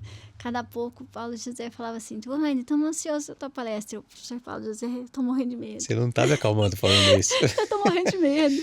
Daí ele falava assim, capaz, você sabe o que você vai falar. Eu falei, não, eu sei, mas eu sou só um peixinho do lado dos tubarões. Né? Eu tô aqui do seu lado, meu E só gente Deus. grande lá. Só gente grande, E a né? palestra que foi em inglês também, não é uma rotina palestrar em Sim, inglês. sim, Como sim. foi? Olha, eu tenho formação em inglês já faz bastante tempo. Eu estudei dos 10 aos 16 anos inglês e com 17 eu comecei a fazer o francês, mas daí entrei na faculdade e parei o francês. Mas sempre dá um frio na barriga, dá um medo de esquecer, né? E você falar inglês no teu dia a dia, esse que é o maior medo. Porque você explicar o conteúdo, você sabe, você vivenciou, você operou, então ali você sabe o que você tem que falar, mas em Sim. inglês sempre dá aquele medo. Meu Deus, você esqueceu uma palavra. Ai, que nervoso, né? Como é que eu vou explicar? Então eu ficava ensaiando e falando, daí eu explicava ao meu marido, você entendeu? Dele, não, eu entendi. Então beleza, então dá para explicar desse jeito. E o final foi legal? Foi muito legal, foi muito emocionante, Ficou né? vivendo aquilo Sim, por horas. e eu me cobro, perdão, eu me cobro demais, que eu saí, ela parece e fala, ai, esqueci de falar essa palavra. Ele, amor, todo mundo entendeu, aplaudiu, deu assim, não, eu esqueci disso. E lá tinha gente do mundo todo. Do mundo todo. E eu acho isso muito legal, porque a gente conhece gente do mundo inteiro. Quando eu fui para a Itália, foi a mesma coisa. Eu tenho amizade até hoje de amigos poloneses que eu fiz lá, angolanos, Que legal. chineses. É muito bacana, é muito legal. E aqui no Rio foi a mesma coisa. Teve até uma moça indiana que eu estava com a Antonella, falou assim, posso tirar uma foto dela? Eu falei, pode. Ela, meu Deus, que bebezinha linda. Então é muito bacana essa conexão, né? Você vê Sim. gente do mundo inteiro num propósito ali para aprender. É muito legal. Eu adoro, adoro. Você tem noção do tamanho que você está se tornando, assim? Ou você não para pra pensar nisso? Agora que você falou, eu parei e pensei. Até, eu acho que às vezes eu sou um pouquinho de síndrome do impostor, sabe? Às vezes eu não vejo tudo que eu faço, tudo que eu estudei, tudo que eu cresci. Às vezes eu olho e ainda acho que eu sou muito pequena, sabe? E agora que a gente para e fala, como você comentou, que a gente fala assim, nossa, quanta coisa eu fiz já. Sim. E aí quando você vê monstros como o Dr. Sassi, que estava aqui, o jeito que ele falou sobre você. A gente conversou no Subrabuco agora, 2 semanas atrás, Sim, acho, teve. uma semana atrás. E eu falei que eu tava falando com você, que a gente ia tentar te trazer aqui no podcast. E ele falou assim, essa menina é diferente. Aquele jeito de falar. Essa menina... E ele falou aqui também. Assim, ela é toda delicadinha e tal, mas coloca um bisturi na mão dessa mulher pra você ver. Ela se transforma. E falou com muito carinho a teu respeito.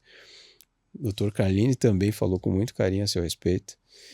Então, tá acontecendo, né? Todo aquele momento que você estava chegando na faculdade vestida com o uniforme do resgate, talvez esteja chegando um momento que você nem imaginava que chegaria tão rápido. Sim. Tua mãe e tua avó sabem do tamanho que você está se tornando também ou não? Sabe, sabe. E eu devo tudo isso a elas. Um dos cursos que mudou assim minha carreira, tá? Eu tinha visto um curso de cirurgia avançada em Miami e eu lembro que eu cheguei em casa e falei, abri o computador assim e falei, nossa, olha mãe, esse curso que vai ter em Miami de cirurgia avançada, como eu queria aprender.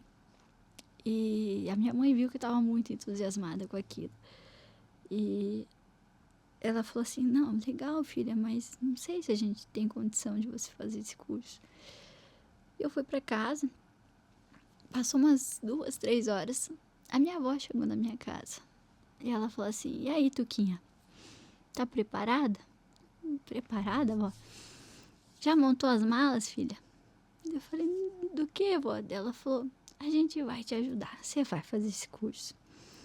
E foi esse curso que eu fiz, que eu ajudava o Dr. João na parte ambulatorial lá no CAIF, e quando eu voltei desse curso, ele e toda a equipe, que eu agradeço muito ele, o Dr. Kelson, a doutora Cássia, o Dr. Maurício, o Dr. Guilherme, fizeram uma rodinha assim ao meu redor e falaram assim, agora você está pronto para ir pro centro cirúrgico. E aí, Eu pedi indicação de livro, eles indicaram o livro do professor Paulo José, e eu tenho aquele livro todo anotadinho, que eu estudava e ia marcando. E hoje eu tenho livros dele autografados lá na minha estante e recebo ligação dele: Tony, eu quero você aqui. E são coisas que você nunca nem imagina na vida. Nem imagina. Hoje eu sou muito grata, assim, a tudo isso. Isso é um resultado, é uma colheita que você está fazendo agora, né? E para muitos, muito cedo, mas tá aí o tanto de esforço que você colocou nisso, né? E o tanto de amor que você coloca nisso também, né? É. Que o teu olho possa continuar brilhando sempre para falar Obrigada. da especialidade, que os pacientes reconheçam isso e reconhecem isso todos os dias. Obrigada. E eu só posso agradecer por dividir com a gente essa tua história, compartilhar com a gente tanto conhecimento aqui. E obrigado pelo seu tempo aqui Imagina. conosco. Foi uma honra para mim aqui conhecer de perto o que todos os mestres falavam de você, a gente pôde vivenciar aqui. Obrigada. Eu que agradeço. Nossa. E desculpa, eu sempre choro, eu sou muito chorona. Depois que eu virei mãe, eu choro mais ainda. Muito obrigado até por compartilhar essa emoção com a gente aqui. Agora que você comentou, Luísa, a gente revive, né, toda a trajetória e a gente fala: nossa, quanta coisa realmente, né, a gente consegue, que são coisas que a gente nem imaginava, né? E hoje a gente vê muito assim no Instagram as coisas, as pessoas que às vezes não sabem nem o que tá falando e tá ali, e você pensa assim: nossa, será que eu sou boa o suficiente, né? Às vezes a gente se põe para baixo e pensa assim: mas será que eu sei? E você olha tanta bobeira que fala, e você fala: nossa, mas esse negócio tá tão errado. E hoje que você falou, a gente se valoriza, né? Se valoriza mesmo. Teve um neurocirurgião que veio aqui e falar... A gente tá falando de rede social e ele falou assim... você que é um cirurgião bom e por receio ou por resistência não tá na rede social, você tá fazendo um péssimo negócio para os pacientes que não te conhecem. Porque geralmente ele vai num cara que é mais ousado, que não tem tantos casos bonitos quanto vocês têm. Exato. Tem que estar lá, por mais que você está fazendo um bom negócio para os pacientes, né? Sim, é verdade. E sabe uma das coisas que eu ouvi recentemente, falando sobre essa parte de que tá o boom das cirurgias estéticas da face? Uma vez um colega veio e falou assim pra mim: nossa, eu ouvi falar tão bem de você e tudo mais. Daí a pessoa fechou e falou assim: pena que o negócio dela é câncer. Pena que o negócio dela não é cirurgia estética de face. O negócio da Tony é câncer. Aí eu falei assim: graças a Deus que a gente tem profissionais que olham para oncologia, né? E eu tive o Dr. Sassi como um mestre aí, que me ensinou a fazer cirurgias reconstrutivas de face com uma grande excelência. E eu posso dizer que na minha residência eu aprendi a fazer retalho microvascularizado de fíbula. Eu operei Ele falou que você operou com ele 14? 14 fíbulas. 14. Então é um número assim que, né, aqui no nosso país são poucos profissionais que realizam cirurgia microvascularizada de fíbula. E eu fiz 14. E eu lembro que a minha primeira cirurgia ainda eu era R1. Eu estava no final da residência e ele viu eu ali. Ele falou assim: passa para ela, deixa ela fazer. Né? E é uma paciente que marcou muito para mim. Uma história de vida muito marcante que, se eu falar da história, eu já vou chorar de novo. Eu sei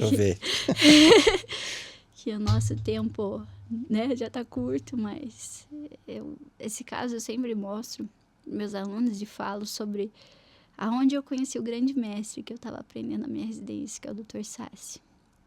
Essa paciente é uma paciente de 16 anos de idade, que ela chegou para mim e eu fiz a biópsia incisional. E toda a característica da lesão era de um carcinoma espinocelular. E veio o laudo de melanoma. Né? Nada característico de melanoma. Melanoma é a lesão de pele mais grave que a gente tem, né? Uma lesão enegrecida, muito característica em pele. E quando tem intrabucal, ela tem a característica de uma lesão enegrecida.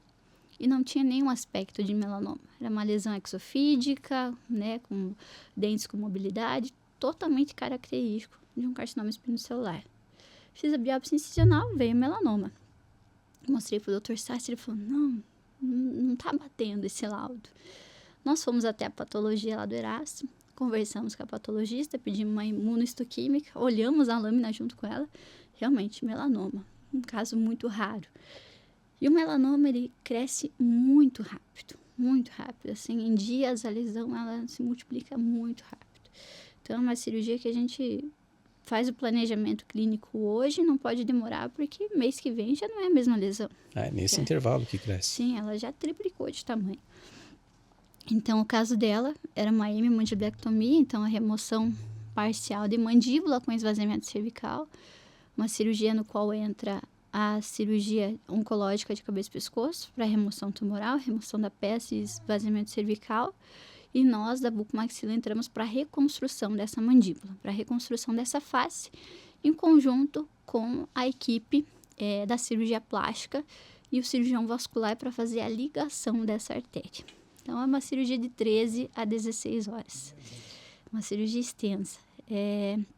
Então, nós trabalhamos ali na perna mesmo do paciente, né? A equipe médica faz o acesso cirúrgico e ali na fíbula nós vamos reconstituindo esse tecido ósseo reto e uma mandíbula, fazendo suas osteotomias e criando uma mandíbula para esse paciente. No qual, quando está pronto, faz a remoção arterial e venosa e faz a ligação com a artéria facial. Então, nessa cirurgia vem pele, músculo, gordura e tecido ósseo. Porque é uma cirurgia reconstrutiva acima de 7 centímetros, se eu só pegar a área doadora e colocar na área receptora, não tem tecido suficiente para fazer angiogênese para cicatrizar, né? O paciente vai ter necrose tecidual. Então, eu tenho que fazer uma cirurgia que venha pele, músculo, gordura, né? E tecido vascular. Essa cirurgia é uma cirurgia extensa, de 13 a 16 horas, que é uma cirurgia reconstrutiva dessa. E o melanoma, o prognóstico dele é muito ruim. A gente não sabe a taxa de sobrevida desse paciente.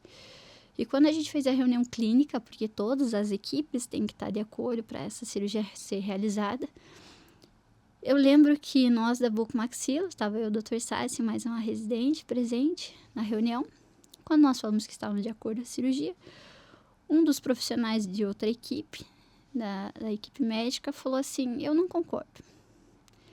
Uma cirurgia de 13 a 16 horas, vamos gastar muito dinheiro para uma cirurgia dessa se a gente nem sabe quanto tempo ela vai viver. Ele falou assim: vai ver 3 meses, 6 meses, 1 ano? A gente vai gastar tanto dinheiro público para fazer uma cirurgia reconstrutiva dessa e eu não sei quanto tempo ela vai ter de vida. Nesse dia, o Dr. Sassi olhou para ele e falou assim: se fosse a tua filha, você ia deixar ela viver 3, 6 meses, 1 ano, 2, com uma sonda, sem falar, sem se alimentar? Ali ele ficou mudo. Ele falou: nós vamos fazer a cirurgia. Aquele dia eu olhei e falei: eu, chefe, escolhi super bem. Tô no lugar certo. E aí, aquele dia, minha admiração pelo Dr. Sassi, assim, multiplicou, né? E desde então, assim, eu sou uma erastiana de coração e levo essa paixão, né, do Erasto por onde eu passo. Eu falo que, né, é um hospital difícil, que a gente vive muita coisa. Essa paciente, fizemos a cirurgia, ela teve uma taxa de sobrevida de 2 anos, né? Então, levo para sempre, né, essa história e outras histórias que eu vivi. E cada dia faz a gente um pouquinho melhor, né? A gente saber que ajudou um pouquinho alguém. E quando o Dr. Sassi falou isso, eu falei assim: eu escolhi o lugar certo para aprender. E eu sempre espalho essa sementinha por onde eu vou. Que continue assim.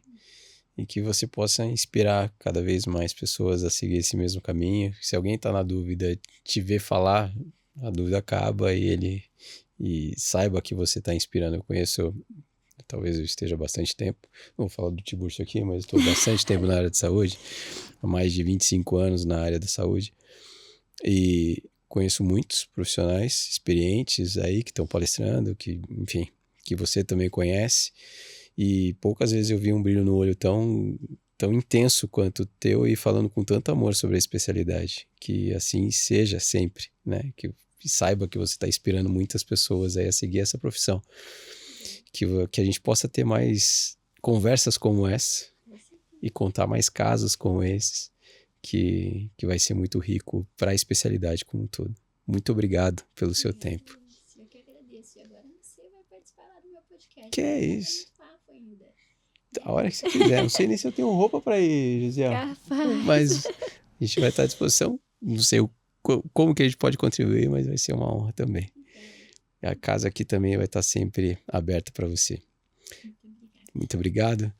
Obrigado a toda a equipe. Obrigado para quem ficou até agora. Agradeço mais uma vez a todos os nossos patrocinadores, a MaxFix, Neo Custom, a Capim, o ITC Curitiba, a Ortoface, voltado para toda a logística para cirurgias ortognáticas, cirurgia de crânio, que faz toda a logística da cirurgia para que a sua cirurgia aconteça com segurança. Agradeço também ao Não Complica, um portal de curso e treinamento voltado para você, cirurgião, tem a sua secretária, quer melhorar a comunicação, torná-la com atendimento. A gente falou de atendimento humanizado, que hoje é quase que uma obrigação. Se sente que o atendimento não está do jeito que você quiser, que você quer, o Não Complica prepara também esse público, a sua secretária, para o mercado de trabalho. Muito obrigado, a gente se vê no YouTube, no Spotify, na TV+, todas as quintas-feiras, a partir de 12h. As redes sociais da doutora Tuane estarão aqui nesse corte ou no vídeo completo que vai para o YouTube. Não só dela, mas também do podcast dela, do Semente Leão, que tem um conteúdo vasto, gigantesco e com essa didática que você viu e acompanhou aqui. Então, você que está começando agora, acompanha a doutora Tuane, que você vai ter muito conteúdo para a sua carreira. Muito obrigado, fiquem bem, fiquem em paz e até o próximo episódio. Até mais.